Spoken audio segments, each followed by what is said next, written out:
తెలంగాణలో ఎమ్మెల్సీ ఎన్నికలకు కాషాయ దళం సమాయత్తమవుతోంది. పట్టభద్రుల స్థానాన్ని కైవసం చేసుకోవాలని కసరత్తు మొదలుపెట్టింది.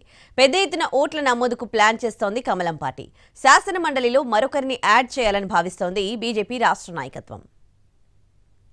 ఖమ్మం, నల్గొండ, వరంగల్ ఉమ్మడి జిల్లాల గ్రాడ్యుయేట్ ఎమ్మెల్సీ ఎన్నికకు కసరత్తు షురు అయింది. ప్రధాన పార్టీలు వ్యూహాలు మొదలుపెట్టేశాయి. జనగామ ఎమ్మెల్యేగా గెలిచిన పల్లా రాజేశ్వర్ రెడ్డి ఎమ్మెల్సీ పదవికి రాజీనామా చేశారు. దీంతో ఖాళీ అయిన ఈ స్థానానికి జూన్ 8వ తేదీలోపు ఎన్నిక నిర్వహించాల్సి ఉంది.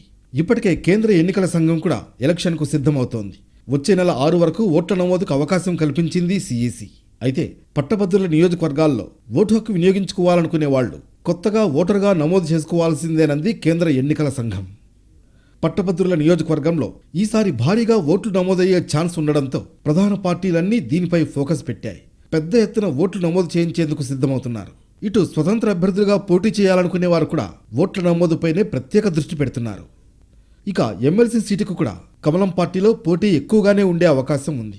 బీజేపీ రాష్ట్ర కార్యదర్శి ప్రకాష్ రెడ్డి గ్రాడ్యుయేట్ ఎమ్మెల్సీ సీటుపై కన్నేశారు. గత ఎన్నికల్లో పోటీ చేసిన ప్రేమేందర్ రెడ్డి, బీజేపీ రాష్ట్ర ప్రధాన కార్యదర్శి కాసం వెంకటేశ్వర్లు కూడా ఆశావహుల్లో ఉన్నారు. ఇటు పార్టీతో ఉన్న విద్యాసంస్థల అధినేతలు కూడా ఎమ్మెల్సీ సీటుపై ఆశలు పెట్టుకున్నారు.